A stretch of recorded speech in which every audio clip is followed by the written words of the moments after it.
Buenas noches, queridos amigos. Es un placer estar de nuevo con ustedes en estos conversatorios habituales con Clarine Chávez. Bueno, hoy tenemos un súper invitado, un líder político de la República Democrática del Congo, y estoy muy feliz porque él haya aceptado esta invitación. Estoy hablando del señor Oliver Kamitato. A las personas que por primera vez se conectan en estos conversatorios, los invito a que se suscriban en mi canal de YouTube, @Claraí Chávez, ese Chávez con ese al final, y me sigan por las redes sociales. Bueno, este conversatorio lo vamos a hacer en español y en francés, ya que nuestro invitado especial es francófono. Chers amis, c'était un plaisir d'être avec vous. Je suis Clarine Chávez. Aujourd'hui, j'ai un invité très spécial. Il s'agit de politicien de la République démocratique du Congo, Monsieur Oliver Kamitato, avec qui nous parlerons de la situation actuelle de la RDC, ainsi que de ses perspectives en matière de paix, de développement et de leadership politique. Cette conversation se déroulera en espagnol et en français. La traducción en espagnol de ces réponses sera réalisée après le débat. Je vous invite à vous connecter à ma chaîne YouTube Claraí Chávez. Soyez-vous les bienvenus. Avant de continuer, je vais faire une petite présentation de Monsieur Oliver Kamitato. Antes de continuar, voy a hacer una pequeña presentación del señor Oliver Kamitato. Es un destacado político de la República del Congo, hijo de Cleofás Kamitato, una figura clave de la independencia congoleña, y es gobernador de Kinshasa. Oliver se graduó como economista en ICHEC, Bruselas. Inició su carrera como inspector de finanzas, luego asumió funciones directivas en el Movimiento de Liberación del Congo, MLC, donde fue secretario general y participó en negociaciones de paz nacional e internacional. Ejerció como presidente de la Asamblea Nacional de Transición 2003-2006, siendo uno de los artífices de la Constitución de la Tercera República. Posteriormente, fundó la Alianza Renacimiento del Congo y ocupó el cargo de ministro del Plan en distintos gobiernos, impulsando políticas de desarrollo y gobernanza. Líder liberal, Kamitato también presidió la Red Liberal Africana y hoy es portavoz y jefe de gabinete de Ensemble pour la République, el partido fundado por Moïse Katumbi. Es reconocido por su defensa del diálogo, la democracia y la inclusión política. Oliver Kamitato, c'est un homme politique influence de la République démocratique du Congo, fils de Cleophas Kamitato, figure de l'indépendance congolaise et ancien gouverneur de Kinshasa. Il est diplômé en économie de la ICHEC à Bruxelles. Il commence sa carrière comme inspecteur de finances, puis devient secrétaire général du Mouvement de Libération du Congo. Participar aux négociations de paix en RDC et à l'étranger. Il est président de l'Assemblée nationale de transition de 2003 à 2006, jouant un rôle clé dans la rédaction de la Constitution de la Troisième République. Plus tard, il fonde l'Alliance pour le renouveau du Congo et occupe le poste de ministre de plan dans les plusieurs gouvernements menant des réformes pour le développement et la gouvernance. Chef de file du libéralisme congolais, Kamitato préside le réseau libéral africain et aujourd'hui, il est porte-parole et directeur du cabinet de parti Ensemble pour la République de Moïse Katumbi. Il est reconnu por son engagement en favor du diálogo, de la démocratie et de la inclusion politique. Bonsoir, Monsieur Kamitato. Merci pour accepter cette invitation. Bonsoir et merci de votre invitation.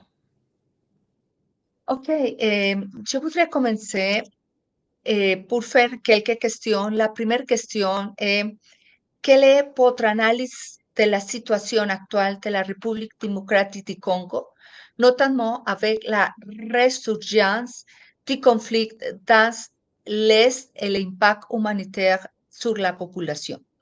¿Cuál es su análisis de la situación actual en la República Democrática del Congo, especialmente con la reaparición del conflicto en el este y el impacto humanitario para la población? Bien, la République démocratique du Congo, comme vous le soulignez, est en guerre depuis plusieurs années. Et cette guerre ravage particulièrement l'est du pays. Nous avons aujourd'hui, pour la République tout entière, 7 millions de déplacés internes du fait de la guerre. Ça veut dire que nous sommes, après la Syrie, le deuxième pays au monde avec le plus de déplacés internes. Nous avons 1 million de réfugiés en dehors de nos frontières et essentiellement dans l'est du pays également. Et en réalité, la République démocratique du Congo souffre d'une absence de capacité d'un État.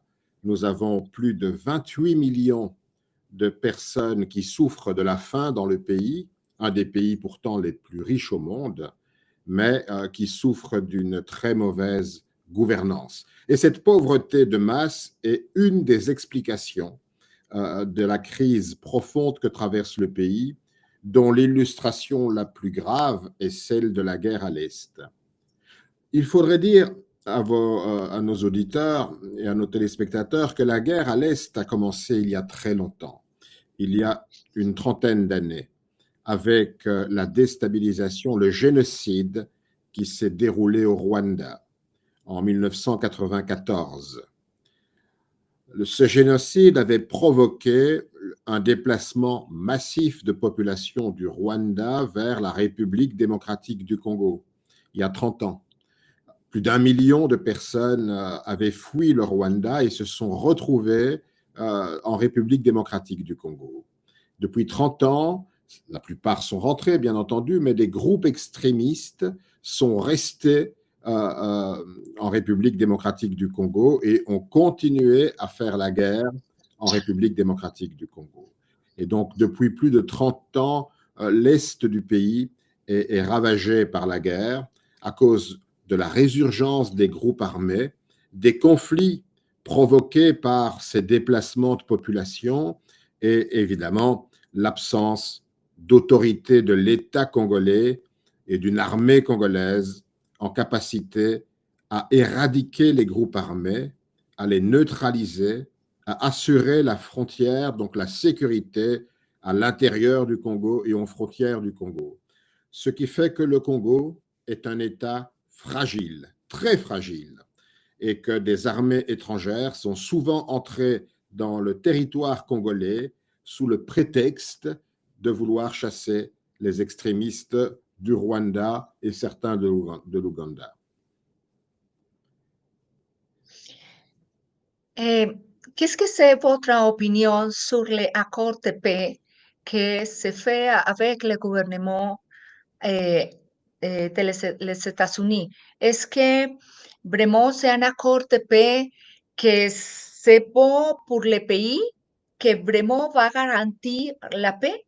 ¿Cuál es su opinión sobre el reciente acuerdo de paz hecho por los Estados Unidos? ¿Es que realmente va a garantizar la paz? Eh bien, les accords de paix ou l'accord de paix que le président Donald Trump est en train de vouloir parrainer entre le Rwanda et la République démocratique du Congo est une évolution majeure. Ce que je vous ai dit sur les causes de la guerre, ça, ce sont les causes visibles. L'existence de groupes armés et d'extrémistes venus des pays voisins. Mais derrière cela, il y a bien entendu l'exploitation des richesses, des minerais, du coltan, du bois, de toutes ces richesses qui sont aux frontières de la République démocratique du Congo. Le fait que le Congo n'ait pas la capacité d'organiser l'État, d'organiser la sécurité, eh bien, des étrangers s'accaparent de nos richesses avec la complicité, bien entendu, de Congolaises et de Congolais, des commerçants, des trafiquants, et tous ces trafics ont constitué le terreau sur lequel l'insécurité perdure dans le pays. Et donc, l'accord de Washington est de devoir engager toutes les parties à respecter différentes conditions. La République démocratique du Congo doit absolument mettre hors d'état de nuire les extrémistes FDLR rwandais qui sont dans les frontières de la République démocratique du Congo et qui sont une menace pour le Rwanda. Le Rwanda doit absolument respecter les frontières du Congo, respecter l'unité et l'État congolais. Et donc, forcément, le Rwanda doit également se désengager puisque les Nations unies ont considéré qu'il y avait des troupes rwandaises qui opèrent dans les territoires congolais. Elles doivent se retirer. Ces mesures qu'on appelle au Rwanda des mesures défensives, eh bien, elles doivent être levées pour respecter la souveraineté du Congo. En échange de quoi, les États-Unis peuvent investir en République démocratique du Congo dans l'exploitation des richesses congolaises, et ces richesses peuvent être traitées soit au Congo, soit au Rwanda, sans qu'on passe par la fraude. Et ça, c'est probablement un des points les plus importants de cet accord. Comment votre pays envisage-t-il une relance économique et un développement inclusif dans un contexte marqué par l'explotación illégale des ressources et la pauvreté persistante? ¿Cómo imagina su partido una recuperación económica y un desarrollo inclusivo en un contexto marcado por la explotación ilegal de recursos y la pobreza persistente? Il est clair que la première des conditions, c'est la restauration de l'autorité de l'État sur l'ensemble du territoire national. Il faut que le gouvernement congolais et l'armée congolaise puissent assurer la sécurité et la paix sur toutes les frontières de la République démocratique du Congo. C'est la toute première condition. C'est la première des conditions pour remettre le pays sur les rails du développement. Cela appelle bien entendu à ce qu'il y ait un gouvernement qui soit responsable et qui soit légitime. Depuis plusieurs années, les processus des élections se sont déroulés dans des conditions qui ont conduit à des tricheries et des fraudes massives. Donc, pour la plupart des Congolais, on sait très bien que le pouvoir n'a pas la légitimité. Il faut donc réorganiser un pays où les autorités sont légitimes et sont sanctionnées pour leur gouvernance.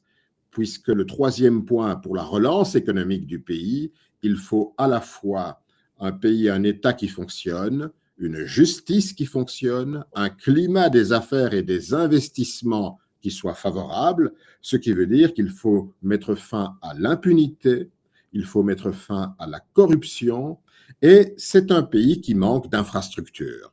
Donc, les ressources de l'État doivent être affectées à l'eau, à l'électricité, aux routes et aux conditions de base minimales pour un pays qui veut attirer les investissements.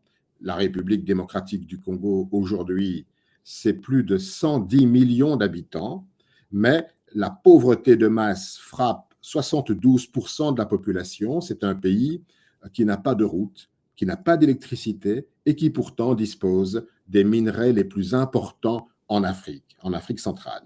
Donc, voilà les trois premières conditions. Ça veut dire un État qui fonctionne avec une armée et une police et une justice qui fonctionnent, un gouvernement qui soit légitime et finalement des infrastructures que nous devons remettre en place pour attirer les investissements en améliorant le climat des affaires.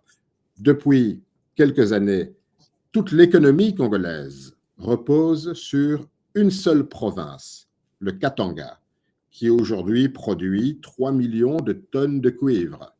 Aujourd'hui, le Katanga est convoité par les Chinois qui veulent les ressources minières pour leur développement et par les États-Unis d'Amérique aussi. Donc, c'est un enjeu majeur aujourd'hui que de reconstituer un État congolais qui travaille au bénéfice et à l'avantage du peuple congolais qui est complètement dans la pauvreté et qui est complètement oublié. Est-ce que vous croyez que l'armée congolaise eh, a toutes les conditions pour garantir el control territorial? ¿Es que usted considera que las fuerzas de la República Democrática del Congo, las Fuerzas Armadas, pueden garantizar el control territorial? Aujourd'hui, l'armée congolaise est une armée très affaiblie, très faible. La raison pour laquelle, d'ailleurs, elle est incapable de respecter les engagements souscrits par l'État congolais, à savoir démanteler, éradiquer les groupes armés. Dans l'est du pays, il y a 200 groupes armés, certains beaucoup plus importants que d'autres, qui sont essentiellement des groupes qui vivent effectivement des richesses minières qui sont localisées dans l'est du pays. Il y a un belligérant principal qui est reconnu maintenant par la communauté internationale, le M23, qui est soutenu par le Rwanda. Mais les autres groupes armés, l'armée congolaise est incapable, pour l'instant, de mettre un terme à tous ces 200 groupes armés. Et au contraire, parfois, l'armée congolaise s'appuie sur ces groupes armés pour aller combattre le belligérant M23. Maintenant, un phénomène récent est apparu, c'est le recrutement des mercenaires. Depuis 2 ans, le gouvernement congolais a signé des contrats avec des mercenaires Agémira, venus de Roumanie. Maintenant, un contrat signé avec l'entreprise d'armée privée Blackwater, et on parle notamment de mercenaires venus d'Amérique latine, de Colombie, du Salvador. Et ces supplétifs de l'armée congolaise illustrent combien l'armée congolaise est très faible aujourd'hui et n'est pas en mesure d'accomplir les missions qui lui sont assignées. Selon vous, quelles sont les conditions nécessaires pour parvenir à une paix durable en RDC, malgré les tensions persistantes avec les M23 et les différentes avec le Rwanda? Según usted, ¿cuáles son las condiciones necesarias para lograr una paz duradera en la RDC a pesar de las tensiones persistentes con el M23 y los desacuerdos con Rwanda? Avec le Rwanda, un accord est en train d'être trouvé par la médiation du président Donald Trump. C'est l'accord de Washington. Avec le M23, qui sont des Congolais révoltés par la gouvernance de Kinshasa, du gouvernement, qui souffrent et qui disent souffrir de discrimination. Il faut savoir que la République démocratique du Congo, c'est plus de 250 ethnies, et l'une d'entre elles se sent particulièrement menacée, ce sont les Tutsis congolais, et donc qui souffrent de discrimination. Il faut, au niveau interne congolais, qu'il y ait un dialogue politique. Ce dialogue politique, les évêques catholiques et les pasteurs protestants ont fait la proposition de mettre en œuvre une grande réunion, un grand dialogue qui permette de maintenant négocier ce qu'ils appellent un pacte social, puisque le président Tshisekedi est contesté dans sa légitimité après des élections frauduleuses, puisque des Congolais ont pris les armes et occupent une partie du territoire national pour trouver une solution de paix durable dans le pays et pour asseoir un État qui fonctionne. Seul un dialogue politique permettra de trouver un apaisement pour que toutes les parties puissent être représentées jusqu'aux prochaines élections qui auront lieu en 2028. C'est la volonté exprimée par toutes les parties, mais qui actuellement est rejetée pour l'instant par le président Félix Tshisekedi, qui pense qu'il peut encore gagner la guerre contre le M23. Quelle réforme institutionnelle et politique proposez-vous pour renforcer la gouvernance et la participación citoyenne en la RDC?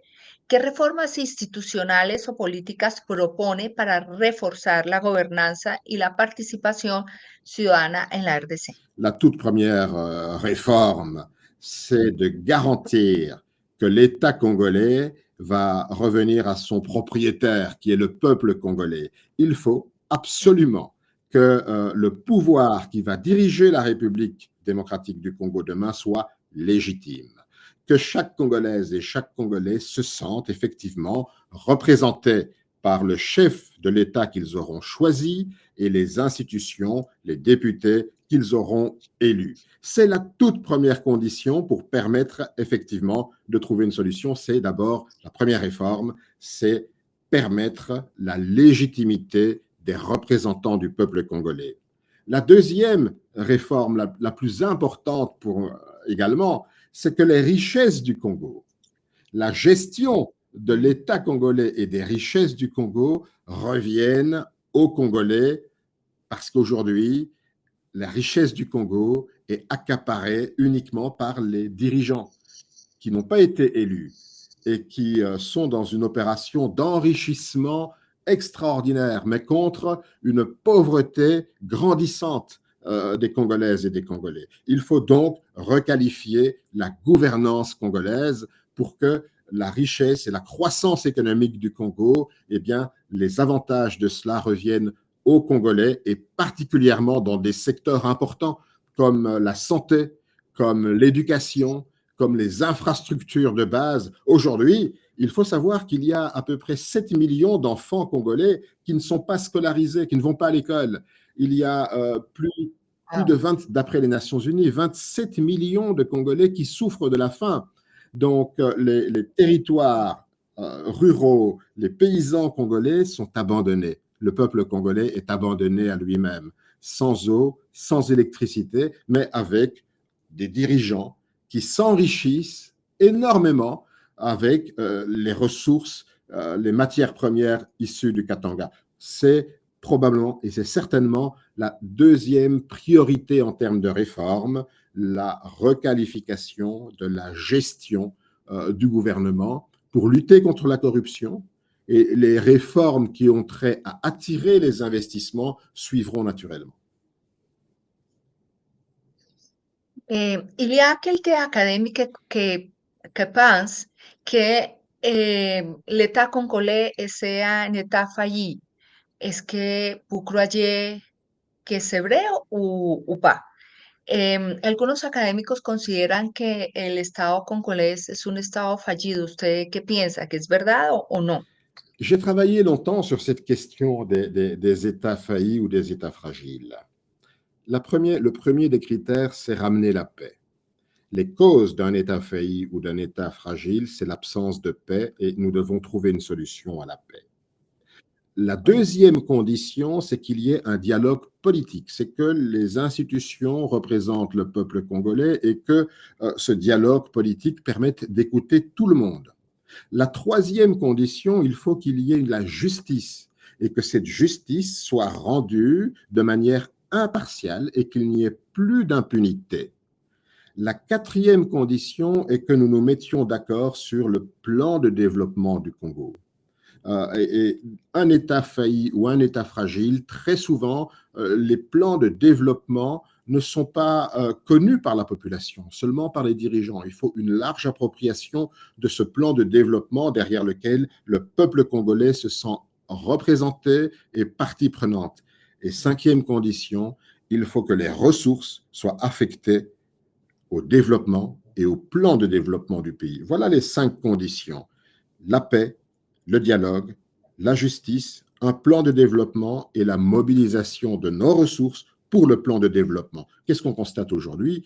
Nos ressources vont pour l'enrichissement de quelques individus, la paix n'existe pas, la justice est accaparée par ceux qui sont au pouvoir, il n'y a pas de développement parce que chacun est dans son milieu de corruption et la mobilisation des ressources congolaises est très faible. Aujourd'hui, le peuple congolais a une petite dette dans l'absolu. Le Congo est endetté pour 15 milliards de dollars.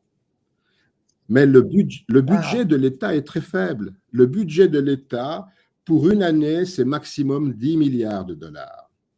Ça veut dire que finalement, c'est un pays qui est très riche, immensément riche en minerais, mais qui est incapable aujourd'hui de mobiliser des ressources pour l'avantage de ses concitoyens.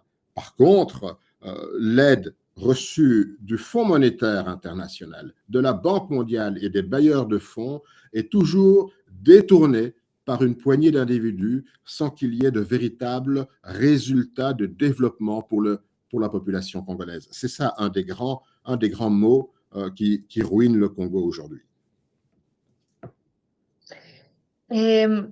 ¿Cómo la comunidad internacional, l'État africain, la communauté en général, pouvait donner un support ou un coup de main à la République démocratique du Congo pour sortir de toutes ces problématiques que nous parlons maintenant? ¿Qué considera usted o cómo puede la comunidad internacional y los estados africanos y la comunidad en general ayudar y dar ayudar para que la República Democrática del Congo pueda salir de toda esta situación que estamos hablando?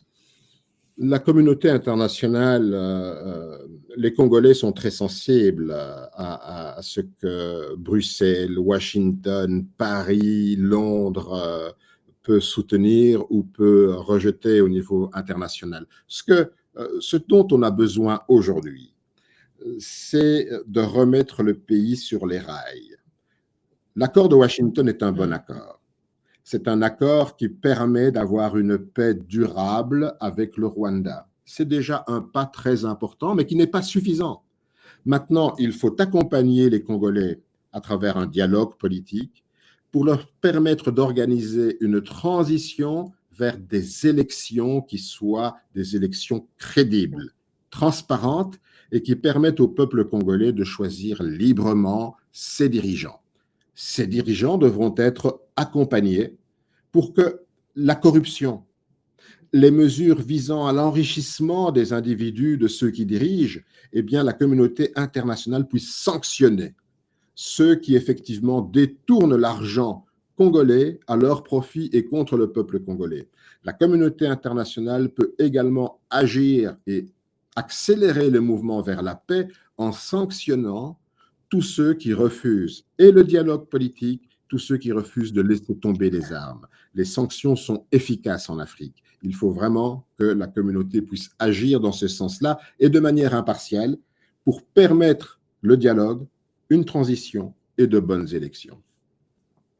Quel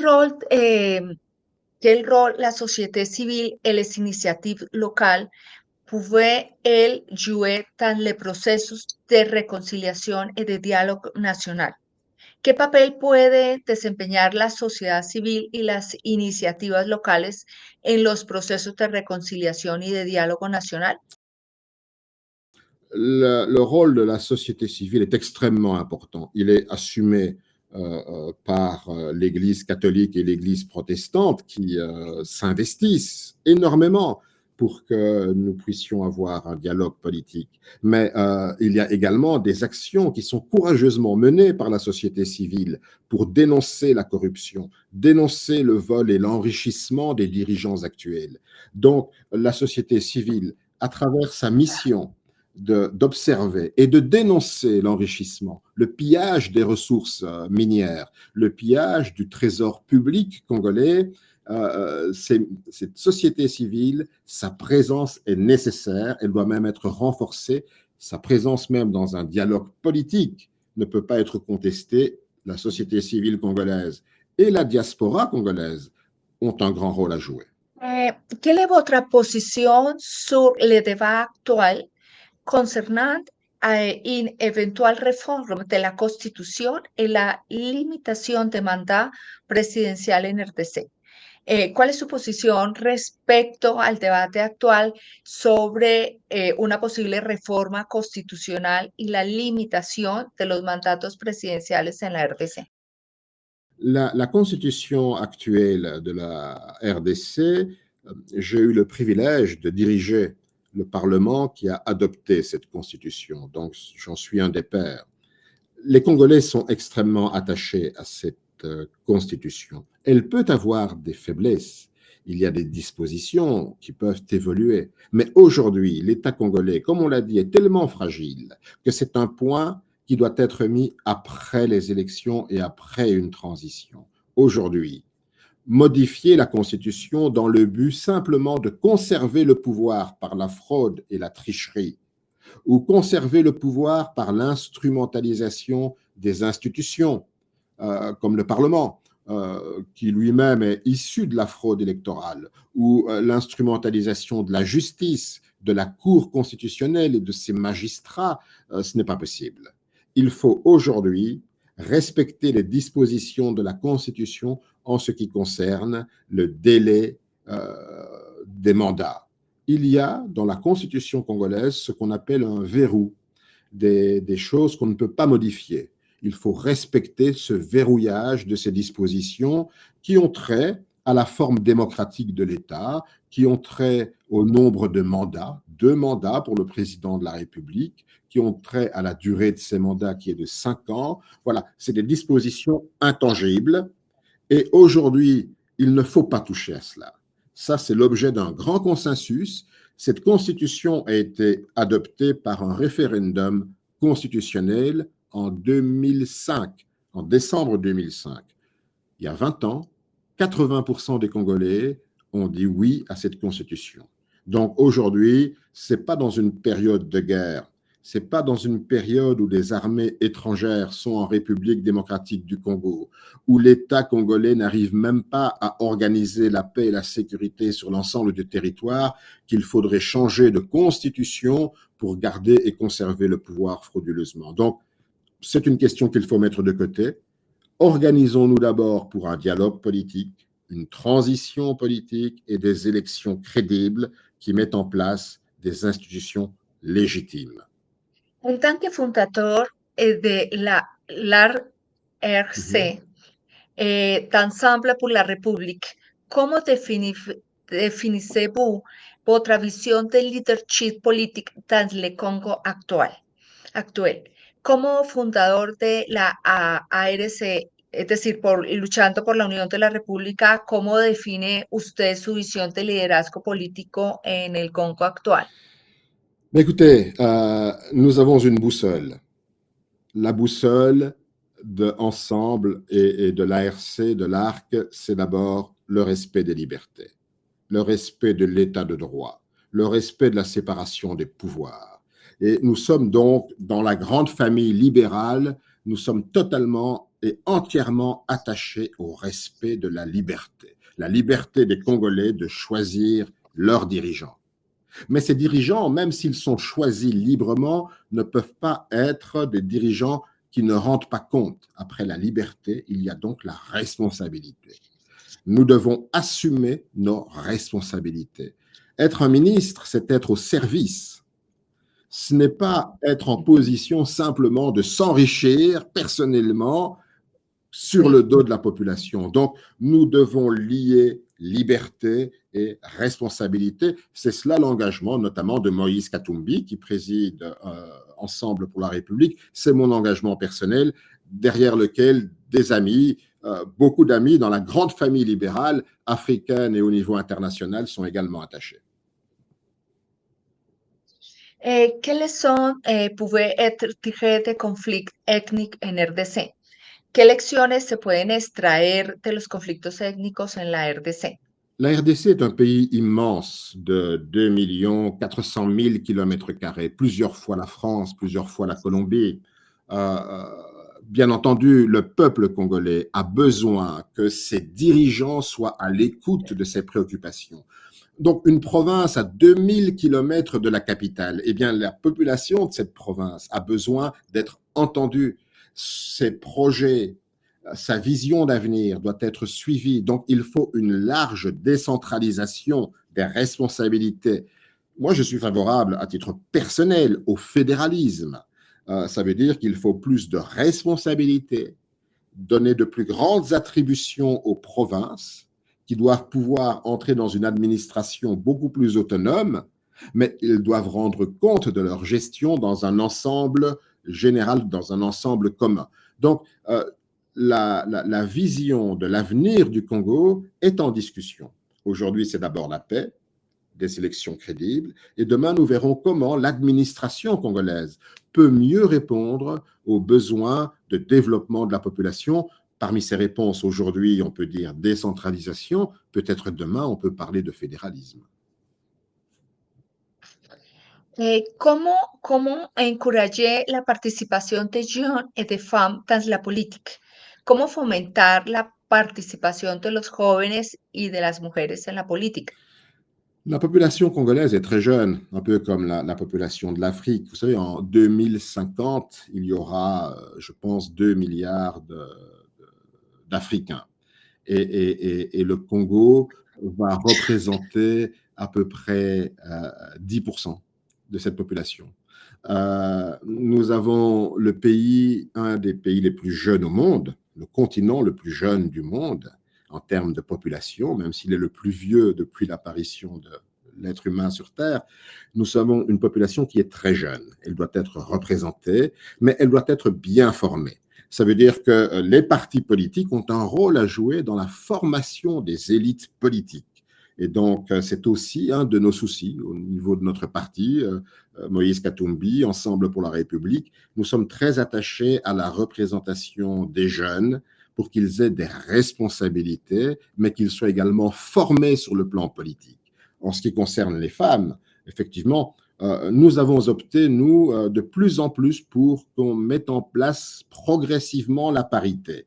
La Constitution congolaise parle de 30%, il faut aller de l'avant, et ça, c'est la responsabilité des hommes politiques aujourd'hui de privilégier la place de la femme à des postes de responsabilité. Pas à des petits postes, mais des grands postes de responsabilité. Qu'est-ce que c'est le principal, le principe fondamental du libéralisme? Parce que pour appartenir à ce principe, c'est la première question. Et la deuxième question, c'est maintenant, nous avons un ordre libéral international très fragilisé. Mais le principe libéral que vous appartenir, le même que notre ami Walter Torres, joue un rôle important dans cet ordre international. Comment se pourrait fortifier ces principes libéraux qui sont très importants dans le monde d'aujourd'hui? ¿Qué son los principios liberales que usted menciona? Y en el actual orden internacional, que está bien fragilizado, que es el orden liberal internacional, ¿cómo se pueden fortalecer esos principios liberales que son muy importantes? Ah, c'est une vaste question. Et mon ami Walter Torres, avec lequel nous nous battons depuis de nombreuses années pour la liberté, le libéralisme en Afrique, est un compagnon de longue date. Nous voulons que la liberté, l'état de droit, permettent à chacune et à chacun de devenir ce qu'il aspire à être dans la vie, à s'épanouir dans un monde qui soit en paix les uns avec les autres. Et cette volonté que l'État doit contribuer à l'épanouissement des concitoyens dans un esprit de liberté où chacun peut devenir ce qu'il aspire à être, c'est le premier principe de la liberté. Ça veut dire que nous devons favoriser aujourd'hui l'initiative privée. Nous devons concourir à ce que eh bien, la création de la richesse, la création de l'emploi soit maintenue, soit supportée.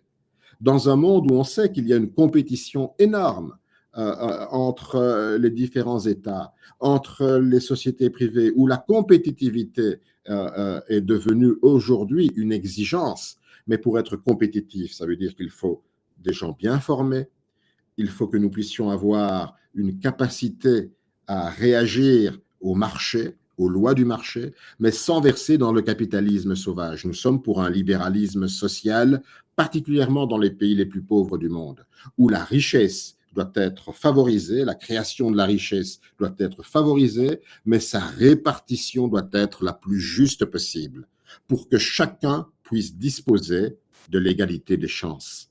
Il faut que chaque petit Congolais, à la naissance, chaque petite Congolaise, puisse avoir l'égalité des chances en termes de santé, en termes d'éducation, en termes de travail demain, et que ceux qui ont le mérite, le travail, puissent gagner dans la vie. Et ceux qui ont la mentalité d'être assistés, eh bien, ne soient pas abandonnés, mais que nous devrions favoriser ceux qui ont le mérite, qui mettent en avant le travail. Ça, c'est la liberté de chacun qui doit être respectée dans un monde où l'État doit d'abord garantir la paix, la sécurité et les conditions d'un développement avec l'égalité des chances pour tout le monde. Je pense que à travers le monde, le libéralisme, la liberté est en danger. Les démocraties illibérales sont en train de gagner de plus en plus. Il faut aujourd'hui que nous soyons solidaires.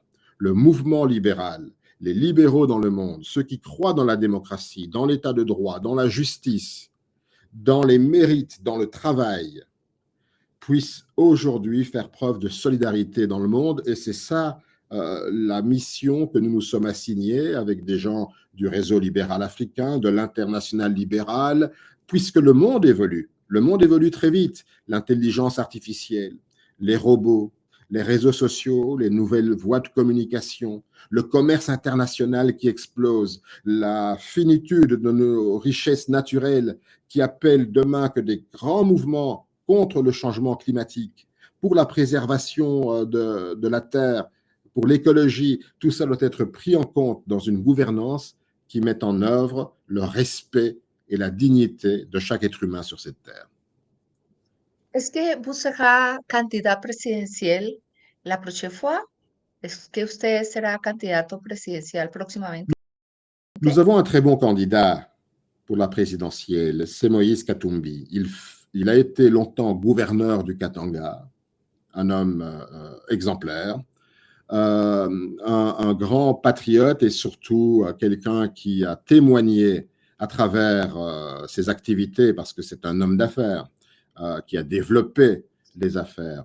C'est un homme social qui a développé également des activités sociales importantes, qui a dirigé et qui dirige un des plus grands clubs de football africain, qui a gagné 5 fois la Champions League africaine. Aujourd'hui, c'est avec lui que nous voulons transformer le Congo et il sera le candidat à la prochaine élection présidentielle. La République démocratique du Congo et la Colombie avons beaucoup de similarités culturelles. Nous avons un accord de paix que s'est signé en 2016 et que cet accord de paix a pris beaucoup d'exemples, pour dire comme ça, d'autres procès politiques o de paix o accord de paix de l'Afrique. Tu question est-ce que vous croyez que cet accord de paix de 2016 peut donner quelques idées pour l'accord de paix dans la République démocratique du Congo? Et la deuxième question est, comment est-ce que l'Afrique, en général, en particulier votre pays, pouvait être plus présente dans la Colombie et comment la Colombie pourrait être plus présente dans l'Afrique et la République du Congo, parce que nous avons beaucoup de choses en commun, en richesse culturelle que nous pouvons regarder dans le miroir nous-mêmes. Et je pense que la unité et l'intégration, c'est très important pour les intérêts communs des Africains et de votre pays et la Colombie aussi. ¿Cómo podemos, perdón, no, disculpa, cómo podemos acercar a la República del Congo y los países africanos a Colombia, ya que nos une mucha riqueza cultural donde nos podemos mirar en el espejo. Y recientemente, o en el 2016, tuvimos un acuerdo de paz en el cual tomamos muchos ejemplos de procesos de paz en el África. ¿Y será que este proceso o este acuerdo de paz de Colombia del 2016 puede dar algunas ideas para el proceso de paz en la República Democrática del Congo? Eh bien, Clara, c'est une question essentielle, hein, parce qu'il n'est de richesse que d'hommes, dit-on. La richesse, c'est d'abord les relations entre les hommes et les femmes. Nous avons effectivement des liens culturels très profonds, historiques. Le Congo a été un des pays les plus ravagés par l'esclavagisme pendant des siècles. Et il y a effectivement en Amérique latine jusqu'en Colombie des Colombiens dont les ancêtres viennent de la République démocratique du Congo ou de l'Afrique centrale. Donc il y a un lien de sang qui est un lien que personne ne peut nier. Mais ça ne suffit pas, bien entendu. Aujourd'hui, nous travaillons pour l'avenir, pour la modernité. Il y a en Colombie des expériences extrêmement positives dont les Africains et dont les Congolais peuvent s'inspirer dans les domaines qu'ils soient de l'aménagement du territoire, qu'ils soient du développement, qu'ils soient du secteur privé. Nous avons des secteurs dans l'agro-industrie qui pourraient partager des expériences. Nous avons un climat qui est identique. Nous avons des produits qui sont les mêmes, le café congolais, le café colombien. Il y a énormément d'expériences qui peuvent être partagées. Je crois que pour moi qui suis libéral, c'est d'abord entre le secteur privé. C'est favoriser un maximum d'échanges entre des hommes et des femmes du secteur privé pour qu'on partage des expériences. Parce que finalement, dans le libéralisme, il y a aussi le commerce. C'est à travers, en commerçant, en échangeant les produits, en échangeant les expériences qu'on peut créer une véritable solidarité. Je pense que ces accords doivent aller beaucoup plus loin dans la mise en œuvre à l'avantage des Colombiens d'un côté et des Congolais de l'autre. Nous avons tout à attendre l'un de l'autre. La coopération sud-sud est extrêmement importante. Nous sommes dans un monde qui change, qui évolue, et je crois qu'entre l'Amérique latine et l'Afrique centrale, nous avons beaucoup d'expériences à échanger et l'Afrique centrale a beaucoup à tirer des expériences de développement, notamment de la Colombie. Tras la situación internacional, la Chine, la Inde, les États-Unis, la Russie, etc., sont des pays très puissants. Dans ce jeu de pouvoir, dans le contexte international, et, et dans la situation de quelques États africains qui a pris le parti pour la Russie, a quitté quelques puissances occidentales, comment, dans le cas que votre candidat arrive à pouvoir, à la présidence de la République, comment est-ce qu'elle va gérer ce pouvoir? Est-ce qu'elle va prendre le parti pour puissance internationale ou elle va jouer avec tout? ¿O cómo se gera esa situación? En la situación actual, en donde el mundo tiene un juego de poderes con países o potencias como la India, la China, Rusia y Estados Unidos, y teniendo en cuenta que algunos países africanos ya han tomado partido por algunas potencias y han quitado algunas potencias occidentales, en el caso de que su candidato llegue al poder, ¿cómo va a realizar este juego de poderes? ¿Va a tomar algún partido por una potencia o va a jugar con todas? ¿Cómo será ese proceso? ¿Cómo se fija ese proceso? Écoutez, c'est une question très importante. Pour la République démocratique du Congo, pour Moïse Katumbi, le seul alignement de Moïse Katumbi, c'est d'abord et avant tout le peuple congolais. c'est le peuple congolais qui a le plus besoin de dirigeants responsables, et Moïse Katumbi est un dirigeant responsable. Ça veut dire que les richesses du Congo sont à disposition de tout le monde qui veut les acquérir au prix du marché. Mais Moïse Katumbi est intransigeant sur une seule chose, la démocratie, la liberté, l'état de droit. Ça veut dire que nous ne voulons pas nous aligner ou copier des régimes dictatoriaux qui ne sont pas dans le respect des libertés, des droits fondamentaux des citoyens. Nous sommes alignés derrière la démocratie. Ça, c'est sur le plan politique. Sur le plan économique, le Congo est ouvert à tout le monde parce que l'alignement économique, c'est d'abord derrière le peuple congolais qui a besoin réellement d'un grand rattrapage. Je vous ai dit, nous n'avons pas de route, nous n'avons pas d'infrastructure électrique, nous n'avons pas d'eau, nous n'avons pas de système d'éducation qui fonctionne. C'est d'abord notre alignement, permettre à ce peuple congolais d'aborder les prochaines années dans de meilleures conditions. Donc, les richesses du Congo sont à disposition de tous ceux qui viennent, qui respectent les lois congolaises, qui achètent ces matières premières au prix du marché. Et Moïse Katumbi ajoute une chose essentielle, le Congo ne deviendra puissant que s'il arrive à transformer chez lui ses propres richesses.